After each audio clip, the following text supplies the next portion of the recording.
안녕하십니까. 칸중국 코리아 이태연입니다. 모두가 알고 있듯이 중국에 방대한 인구만큼 노동력도 있었습니다. 인구는 중국 경제의 인구 배당금으로 노동력, 소비 수요를 충족시켜 경제 활력을 북돋우는 기반이었습니다.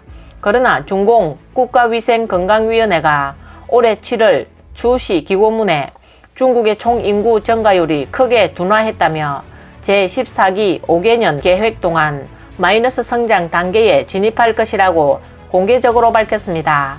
중국 총인구가 마이너스 성장을 할 것이라고 공식 인정한 것은 이번이 처음입니다. 현재 칭화대 중국경제연구센터 부소장인 닝샹동은 미래 중국인에게 가장 큰 영향을 미치는 변수는 초고령화 사회의 도래라고 지적했습니다.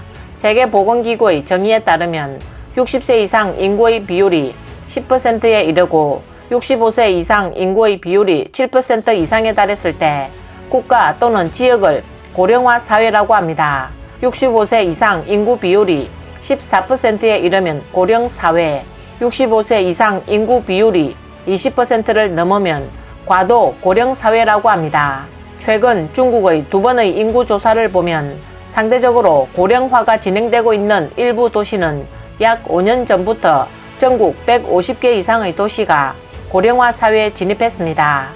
닝샹동은 고령화 사회가 가져올 문제를 가족 차원에서 보면 크게 세 가지로 나눌 수 있는데, 첫째, 노인 인구 중 고령 인구의 비율이 너무 높다. 60세 이상의 인구는 절반을 차지할 수 있고 80세 이상의 인구는 3분의 1을 차지할 수 있다.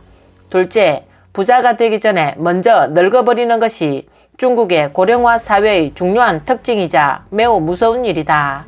세 번째, 다음 세대의 출산 문제, 즉 현재 10세 전후의 현 세대의 출산 문제가 매우 두드러지게 될 것이다. 이 세대가 빨리 결혼하지 않으면 또 자녀를 낳지 않는다면 중국 사회의 고령화 문제는 점점 더 심각해질 것이며 이 문제를 해결하는데 오랜 시간이 걸릴 것이다. 그러나 이 아이들이 일찍 결혼하고 출산해 많은 자녀를 낳는다면 자손을 키워야 하는 삶의 압력 또한 매우 높을 것이다 라고 말했습니다. 야오양 베이징대 국가발전연구원장은 인구 고령화가 초래하는 가장 큰 문제는 노동력 감소도 소비자 수요 감소도 아니라 사회 보험 문제라고 말합니다. 중국의 연금보험은 기본적으로 현금으로 지급되기 때문에 적립금이 너무 작습니다. 앞으로 연금 수입과 지출에 격차가 생기면 이 청년 세대의 미래 연금을 어떻게 해결할 것인가가 어려운 문제가 될 것입니다.